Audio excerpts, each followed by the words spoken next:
Good evening, YouTube. Welcome back to Play the Hets. This is Hets. What's a het, Hets. Nick?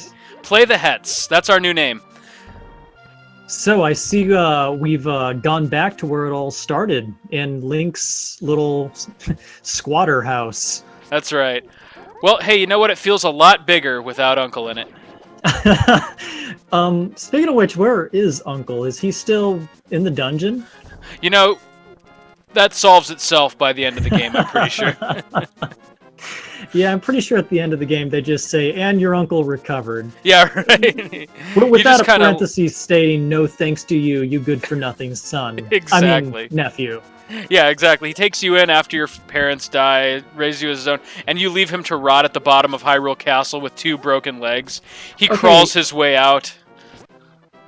So I think it's just important to point out, they're never told what happened to your parents. So for all we know, like, he found you in a shopping cart at the Hyrule equivalent of Walmart and just took you home. Right. It turns out you were a horrible child and you deserve to be abandoned. Oh, God. By the way, today's episode brought to you by Blue Yeti. Oh, that's right. You're working with some sexy new tech, aren't you? That's what I'm going to keep calling it for the price I paid. But yeah, they say with audio, you get what you pay for. So I'm hoping that's true. Yeah, dude, you're sounding great. I'm hoping that I don't sound like I'm reporting that I'm coming from a fishbowl this time. No, I mean, if anyone's going to sound a little rustic this week, it's me, because I'm using a headset mic as opposed to my normal dedicated mic. But yeah, you're out there roughing it on the lake. Exactly. But you know what? Sarah got me this wonderful headset for an anniversary present, and damned if I'm not going to use it to death this week. But once I get my home set up, this will be a nice way for me to be able to have a really clear read on our audio while still being able to use the Blue Yeti to record my voice. So you know what this means. What's that? It means we're doing Star Tropics next time. Oh, hell yeah. I mean, I wouldn't mind taking a very brief break from Zelda and just watching you do some Star Tropics.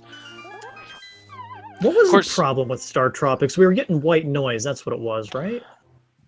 Yeah. On your end, when you were recording, we were both coming in super quiet and tons of white noise. So hopefully with...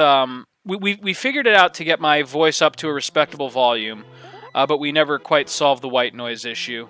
So hopefully the Blue Yeti helps take care of that. Ah, okay. Yeah, then that might be something to try later, but entirely not relevant to Link's quest right now. Exactly, yeah. We simply pray that it wasn't a sound card issue, and we'll go from there. I really don't think it was, just for the record. In the Dark World, doesn't this become, like, literally the Skeleton Forest? Yeah, that's actually probably my least favorite dungeon in this game. What, a little too edgy for you? No, I just always seem to die and get lost in those stupid falling hands always grab me. It did take forever to make your way through there, and I think the worst part was trying to figure out that, I guess, the fire rod burns skeletons? Yeah. But then I always also use all of my magic. So. Oh, there's that. Yeah. There's one dungeon where it's actually worth having a mana potion. That's it. Well, we got the Master Sword now, so that's great. Suck it, animals. He slaughters a whole forest worth of squirrels just to test out the power of his blade. Aye! That wasn't Zelda, that was the priest. No, yeah, that was... Link, for God's sake! How is he talking to you? I guess, I don't know, maybe there's some sort of kingdom-wide intercom. You know what that reminds me is, every time I hear Aye, I always think of Octavio from King of the Hill. That's awesome. Octavio? Ah, damn it. Who are you? I'm Octavio, man. Aye! Aye! Oh, that show is so great. There's so many, like, great one-off characters in that series. Well, that's because King of the Hill had the unique talent for not knowing, or for knowing how to not run a joke into the ground. Exactly. And then Hank's, like, inflection as he introduces all of them. Juan Pedro? Octavio? Rooster? Alabaster? Alabaster being my favorite. Alabaster the pimp. Yeah. Yep. I don't know. I was pretty fond of Rooster. He would just show up to torment Buck Strickland. But it turns out Buck Strickland was always the bigger asshole. He was the rogue we were supposed to love. Well, exactly. Like, in a whole city full of, like, dishonest businessmen, Buck was actually the worst. But somehow also the most endearing. So why do we go back to the sanctuary? To visit our friend the priest. So, for all we know, he's just making this up, because I don't see any soldiers here. I don't even know why they would have came here to steal Zelda. Okay. Yep. And, wow, that priest really died in dramatic fashion. What you didn't see there was, right before you came in, was the, Thanos, I guess, snapped his fingers. And yeah, exactly. That was it. Whoa, spoilers there, Nick. Though at this point, spoilers. It's pretty much everyone in North America who's seen it. So I just want to throw out there also that Bruce Willis was dead at the end of Sixth Sense, and Luke was actually Vader's father. Wait, no, strike that and reverse it. Vader was Luke's father. Now that would have been a twist. Luke, yeah, right. You are my father. What? Yeah, that's some Darth Revan stuff right there. I have the paternity test to prove it. What? I'm just, oh goodness. I don't know how nobody has cut that with Maury Povich yet. I'm sure they have. Yeah. That seems like something Mad TV would have done a long time ago. Yeah, that does strike me as like 90s comedy sketch material. Well, yeah, anyways, if you haven't seen Infinity War yet, well, it's your own fault. Yeah, pretty much. You could probably find like a scene-by-scene cut of it on YouTube somewhere. I'm sure you can. That hasn't been flagged yet. I'm sure it's not too difficult to pirate either. I mean, I'm sure you don't even need to go to page 2 of Google search. Yeah. Infinity War, the first Marvel movie that was actually enjoyable for me to watch, in quite a while. So, there's that. You cynic, you. Yeah, well, you know me, I'm a snob. Marvel tries, and it's pulling in hundreds upon billions of dollars, but they just can't amuse little old Nicholas Weber from my corner of Ohio. There's like a Disney executive with a gun to his head listening to this episode. You're a fucking failure. Your wife left you because of this. I won't get my kids back until everyone in America likes my movies. Right. Oh god, that would be so depressing. I would also say, I'd go so far as to say, yeah, I liked Infinity War. I didn't have a lot of snide comments, aside from the fact that I had to endure another, Robert Downey Jr. centered plot, but, whatever. It's fine. Yeah, at least there were enough characters in that movie with equally, boisterous personalities that he was able to bounce off them a little bit. Mm-hmm. That's usually when Iron Man is at his best, for me, is when he's able to actually, banter with other snarky characters. Yeah, the whole kind of like Marvel snark, though, I never really, I don't know, it's just something I've never enjoyed. I mean, like, first Tony Stark did it, and then, like, Thor was doing it, so then everybody did it. It's like, why can't anyone just have a normal conversation? Well, I'm just upset, though, Thor being an example that I actually really enjoy, I'm kind of upset that it took them 3 movies to figure out that Thor's character works way better in a comedy than it does in, like, a very serious action flick. Well, Thor is basically whatever Marvel needs him to be on a movie-to-movie basis. This is true, but once again, I really enjoyed the third Thor movie simply because it refused to take itself very seriously. I have yet to see the second or the third. I watched 30 minutes of the second movie, could not get emotionally invested into it. Oh yeah, don't bother with the second. Then I think Loki got let out of prison. Is like, oh great, now I've got to listen to an hour and a half of him chewing the scenery. I don't think so. Yeah, no, don't bother with the second one, but go out and rent the third. It's really good. Yeah, I might. Loki's in that one as well, I presume, right? Yeah, but once again, they actually figure out a good use for him, which is, as kind of the comic foil to Thor, which once again is great when it's a movie that doesn't take itself too seriously. Yes, because when I think of comedy, I think of all of Thor's homeworld being destroyed and his friends slaughtered mercilessly. It is surprisingly well delivered. I will say that much. Yo, Thor! Check it out! I love that 90s, yo, man, what's up? What's happening, bro? I got you a bottle right here. Bone diggity. That scene was only missing him holding a giant jukebox up to his ear. Right. Or, it's not a jukebox, I'm thinking of a, what is it called, a boombox? Yeah, no, you're right. Jukebox, boombox, whatever you want to call it. Or more urbanly, a ghetto blaster, but I suspect that's a mildly racist term. Yeah, I'm going to guess we're getting flagged for this video. Oh, God. Okay, hey, what do you know? Yeah, there's like a weird invisibility frame there. Let's go get more bombs and arrows. Which, technically, I guess we don't really need, but, you know, whatever. Yeah, you know, anything over 50 is just gravy. I mean, there's not exactly an auto crossbow or anything.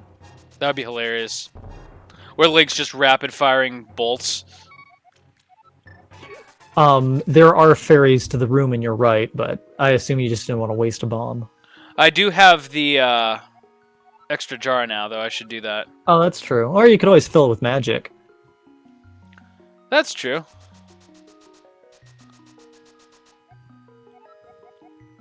Throw a few.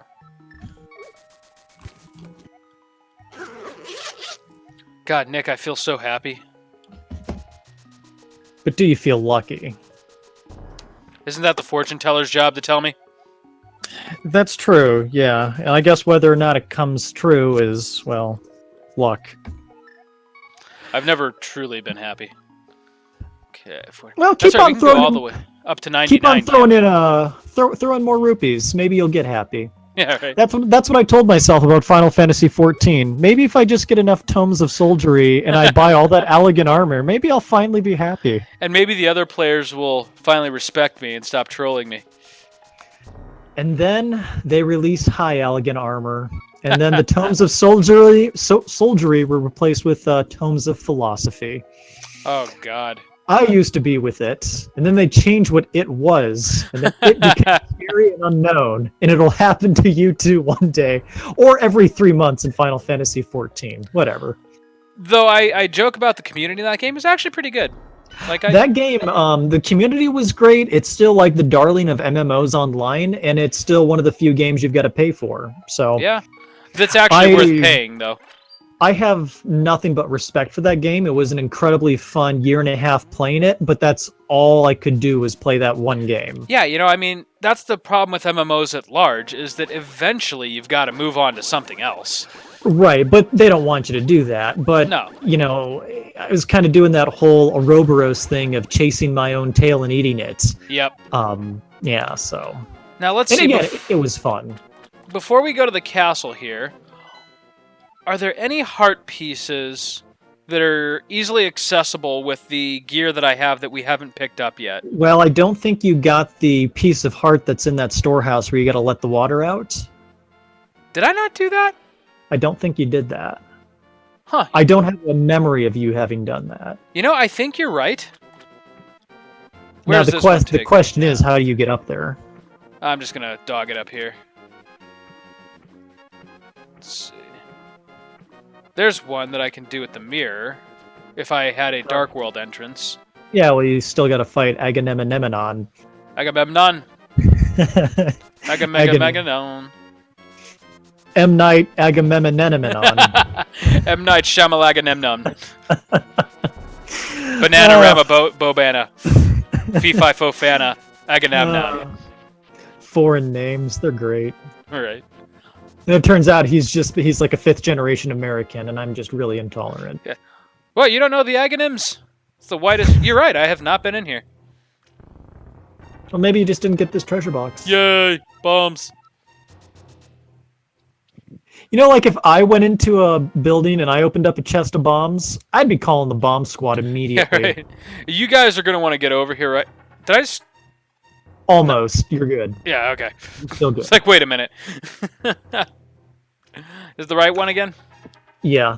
Now, you do know the trick that if you put some magic powder on... Okay. They become fairies, yeah.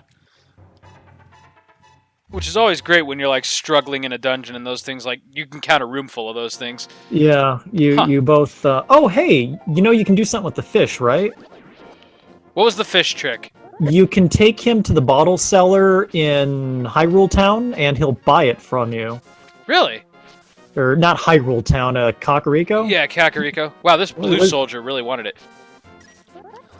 He's getting a medal. How much does he pay? Posthumously. I want to say like 50, maybe 100. Could be 20. You just got to pick him up and put him above your head. Oh, really? Okay. You carry him like a pot. Come here, you. Oh, you're right. You can also throw him into deep water, and it'll speak to you like a normal fish and give you some like 20 rupees. That's awesome. You didn't know that? Oh, I thought it was going to fall in there. No, you just taught me yet again something new. I remember the merchant thing vaguely. Yeah. But I did not know that one. If you run into that statue in the middle of the water, it will give you a fairy or full magic, I think. Yeah. Something like that.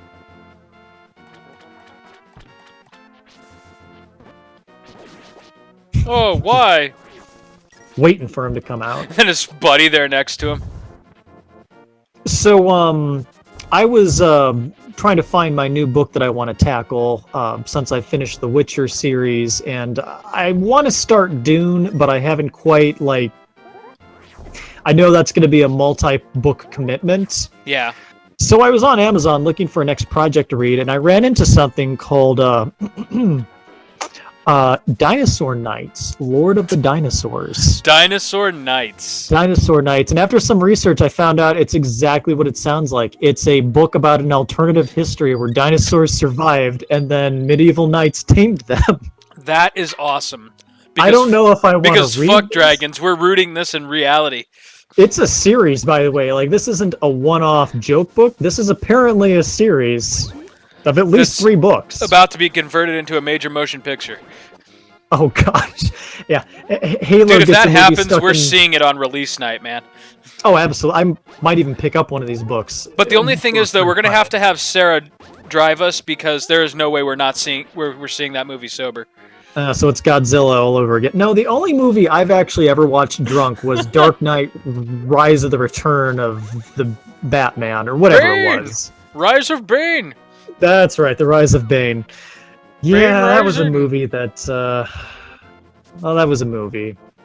I liked it. I know people disagree. I liked it. I don't give a shit. You liked it? I ended up But paying a once total again- of like $10 to see it, so, you know, I didn't like it. But it is what it is. And as we've established, I tend to be way easier to please than you. This is true, you know. I'm just an uncultured rube. And I'm a 65-year-old man trapped in a 30-some-year-old's body, so, you know. That's working out for you, though. Yeah, it's true, because the dress and the mannerisms I was going to say, we both know you're pretty going to live spot to be on. like 120. Oh, and I'm going to bitch the entire way. Exactly. God damn it, I wish I was 60 again. That's when life was really good. Well, I mean, Geralt's like pushing 150, and he seems to be doing all right. Now, he is also borderline immortal, I guess. I was just going to say, let's have you undergo the trial of the grasses, and we'll see how you feel about immortality. Oh, there's a YouTube challenge video I want to see. Like, forget like condom snorting and the hot sauce challenge. That's how we are going to go ahead and start cleaning up the gene pool. We're going to start a trial of the grasses YouTube challenge. Oh man, if we email Trump, he might put it into policy. You know, the easiest way to get Trump on board with something is to convince him Obama did it. So I'm going to convince him that Obama had held his breath for 10 minutes straight and see if we can't fix numerous problems at the same time. Oh yeah, I could hold mine for 20. I'm an excellent breath holder. My favorite Nobody part holds their breath better than me. My favorite part of the debates from 2016, back before we realized this whole Trump thing wasn't going to blow over, was that when we had like all 16 of the Republican candidates on stage, someone would say they were against terrorism, and then someone else would say, well, they were even more against terrorism. Yeah, right. And then Trump would say he was the most against terrorism. So I was wondering if like we could like get Marco Rubio to eat a jar of live bees I'm sure we could if Trump And then did it Trump would first. have immediately followed suit and have tried to have eaten 2 jars. My favorite part of the Republican debates was when they all tried to get into the weeds with Trump. Oh gosh, yeah. They just couldn't go low enough, though. That was the closest I think we've ever come to seeing Trump giddy about something. Oh, he loves to just roll around in the muck. In the pig shit, yeah. I hate when there's a national tragedy and then Trump has got to get up there and look just bored as all hell. I know, like pretending like he cares for a few minutes. And then like 10 minutes later, he's back on Twitter like punching down at someone of color or insulting Maxine Waters. Like back in his back in his element. If the teachers had had guns, they wouldn't have gone down like such pussies. Oh, jeez.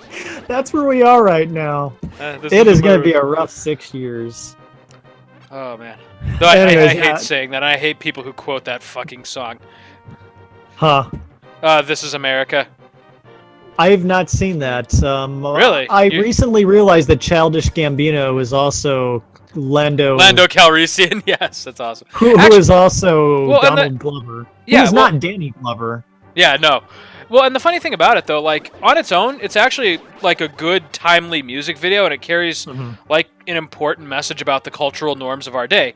The internet has taken it and has declared it... As they tend to. Yeah, right, bigger than Jesus, and it now must be quoted after every single, problem that is identified on the news.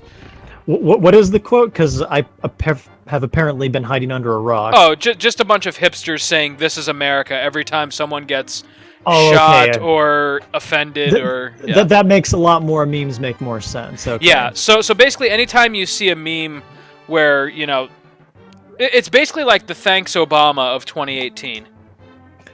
Thanks Obama will always go down in my book as an enjoyable meme because someone modded that into Dark Souls so that every time you died, that's what the title screen said. See, I liked Thanks Obama because it was just ironic enough, and at the end of the day, he was still like a good, president. And then you get to this, and it's like, okay, so yeah, we get it. Like, America has real issues that need addressing, but then like someone gets denied service at a bakery or something. This is America. Like, oh my God. And you're right. The Obama quote had a certain level of merit because, again, it was just ironic enough. But that's before internet culture got incredibly lazy, and we just decided that all conversations will play out in the form of memes and one-hit wonder remarks that circulated through the internet throughout the week. Yeah, times have been better. That's why this evening we're going to take the Trial of the Grasses challenge. Yeah, and before we actually do it, look what you made me do, America. This is America. Trial of Grasses now. This is Novigrad. What can I say? Yeah, right. This is Kaer Morhen. Look what you've made us This do. is Kaer Morhen. Don't catch you slipping now. They've got Vesemir strapped to the chair. Yeah, right. This writes itself. But seriously, for those of you who are going to be taking the challenge, you're going to need 3 glass tubes, some piping, and I think some manticore blood. Now that might be tricky to get a hold of. Yeah, and then they had to like go find what did they need from the ogre? I think. When Geralt and that other Witcher had their bonding moment. Not Eskel. No, not Lambert. Yeah, Lambert, the one that I don't like as much. Spearhead. What was his name? I forget, but Lambert was like, "Hey, we should just kill him and get it over with." And Geralt Geralt was like, "You didn't need anything from him. They just decided to kill him because they couldn't kill him as a child." That's right. Yeah, what was it? Old Spearhead sleeps deep. Old Spearhead, that's right. Yeah. But wake that him was up and you'll sleep deeper. Yeah, that was a legitimate monster, though. Like, there was like a mountain troll up there too that Lambert. There was a series of 3 mountain trolls that were pelting you with rocks. Right, and Geralt was like, "Yeah, well, let's just talk it out," and Lambert was like, "No." That was on the way to the altar to something or another with the elements. I don't remember. Some I forget. Some that part's Witcher a little hazy. hippie crap. Yeah, right. This is Kaer Morhen. Oh gosh. Something I was surprised about by the Witcher novels is there's never an explanation of like how Kaer Morhen fell or the Trial of the Grasses. That's all just left vague into the reader's imagination. I really thought the prequel novels would flesh that out. And I am so glad they didn't. Well, when they allude to it a little bit in The Witcher 3, it's basically, from what I understand, you're right, they don't actually say like what battles or anything took place there. But, it was essentially a peasant revolt, wasn't it? Right. A bunch of religious zealots stirred up enough people with pitchforks to kill a bunch of Witchers. Yeah, I think so. But the really funny part of that is the reason it's still in that shape is because the Witchers are lazy and refuse to clean it up. Well, also, there wasn't exactly a lot more Witchers being produced at that time as well. Yeah, but the ones at Kaer Morhen just decided, so it was Geralt and his friends, and they just let it lie. Because all their friends were dead, and they're like, well, we're not getting any other Witchers, so... here we go. The showdown between you and the main villain. Agamemnon. M. Night Amalemelon. Ganelon. Or would that just be spoilers? There you go. Now this is Hyrule now. This is Hyrule. Ho, ho, ho. This is Hyrule. Capturing princesses. And Link is like, alright, wonder where he could be. Oh, it was this one. Oh shit, I didn't think he'd find me out here. Oh, that's not what he says. Would like to be totally destroyed? Yes, sir. God, I love that tough guy 90s dialogue. Well, this is emasculating. Right. How about one of these? Oh. Didn't work that time either. Maybe if I tried a third... Ah, shit. Oh. This is going to be a lot harder than I thought. And then if you hit him with your sword, it just electrifies you. Yeah. Yeah, I wouldn't... He's going to do lightning. Oh, damn. I thought it was going to fork. Oh! Come on, Chris.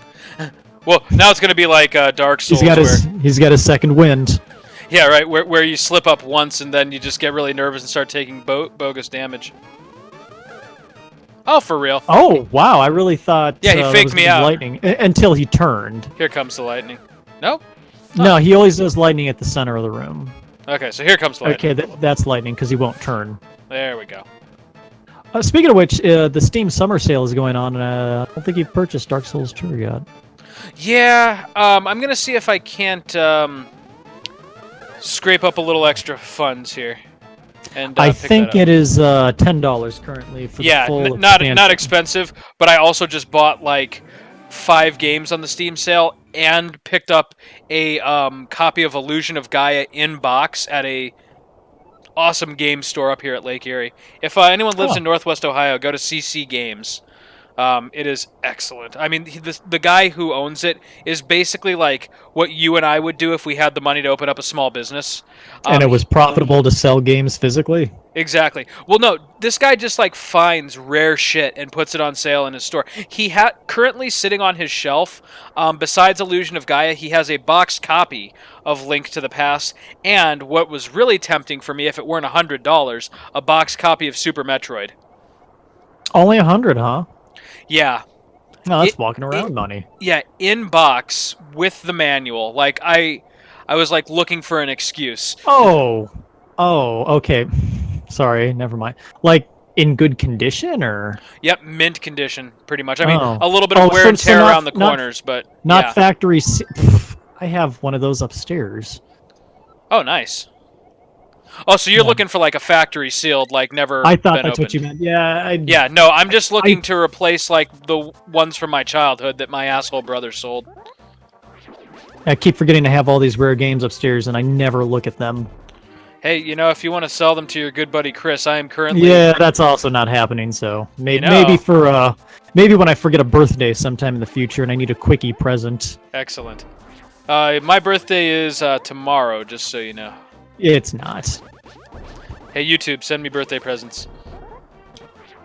No, we're still holding out for an artist. Yeah, right. Or what's that one that all the YouTube personalities are using now? Patreon. Patreon. Well, Hit us up on Patreon's Patreon. kind of cool because you can give folks who you can give people money who you think really deserve money. I'm sure there's a better way of. You can patronize content creators that you really like, but of course, I guess YouTube now has its own kind of equivalent. Oh, really? YouTube set up its own private thing? Oh yeah, or if they haven't, they're in the process of doing. Yeah, so, I was gonna but, say yeah. because they would like a slice of that pie. Like every time someone donates, come here, fairy. Don't you run away from you, son of a bitch! There we go. Oh, okay, I see. Sorry, I just wanted to fill that third jar. Plus, the Yeah. enemies here start doing like ridiculous damage. Yeah, that plant thing is not to be messed around with. No, or these guys if they get a good hold on you. But they're slow. They take a ton of damage. They're really not worth fighting. No. So let's see here. Let's find the monkey, open up the door, and then next time we can tackle the first Dark World dungeon. Yes, I think that would be perfect. Actually, now that we've got all the audio issues worked out. Yeah. What's in that king? I think it's just a fat fairy. Oh yeah. I could be wrong. Oh no, she's skinny. No, it's one of the normal ones. Oh, the fat one shows up to upgrade your gear again. Yeah, the Master Sword. I've always loved that. How you get the Master Sword, and it's this ancient holy blade that repels evil, and this dwarf is like, yeah, I can upgrade it. It's like, yeah, give it to me, I'll fucking fix it. And that's exactly what he does. All he really does is set the blade on fire. Pretty much. There's a Game of Thrones joke to be made in there, but... Who's this asshole? Yeah, it's a tree doing calisthenics. Here for the power of gold? Well, you're too late. Everyone wants the power of the gold. This is Hyrule. Yeah, People right. are all about gold. It was a rough 8 years after the Ganon presidency. Oh, God. Every time something bad goes down, this is Hyrule. This is Hyrule now. Dude, we need to get Donald Glover to make This is Hyrule. I say we like we have any sort of clout, but the internet needs to. Well, if you don't have clout, there's always blackmail. Though I gotta say, concerning Donald Glover again, his performance was the highlight of Solo for me. I finally went and saw that last week. Still a snob. I have not watched that either. Of course you haven't. My interest in Star Wars ended with Episode 6. Well, at least you ended on a high point. Seeing as how I like to keep being a snob and crapping on everything that came out, I saw Incredibles 2 with my little sister last week, and I thoroughly enjoyed that. Yeah, we saw that yesterday with Cotter, and he was like, it was hilarious. He was on the edge of his freaking seat the entire time. He loved it. Oh, gosh. And of course, Bao at the beginning just made Sarah and him openly weep. So... they're always pretty good about their little opening skits. It took me a little while to get it, but you know, I'm a brilliant lunkhead sometimes. Yeah, oh my God! Like I looked over, and of course I expected Sarah to be crying, but then I looked over there and Connor was crying too, and I'm like, oh God. He's probably horrified because she ate her child, and then I realized it was a metaphor. About the consumption of children. Yeah, some sort of Kronos-esque appetite for your own child. I have an appetite that only my own children can satiate. So now, if I remember right, if I save in here, the next time we load, it should start us out. Here. Okay, yes. Sweet. So that'll be a good place to kick it up next time on Play the Hits here. Yeah, and I'm really looking forward to seeing how this Blue Yeti comes in, so I don't sound like I've got a fishbowl on my head like I'm some sort of mental patient. Yeah, I'll go ahead and edit it and upload it tonight, and it should be ready by morning, so... Sounds delightful, because I've got some inventory to count tomorrow at work. Sweet. Well, Nick, until next time. It's been a delight. Good night.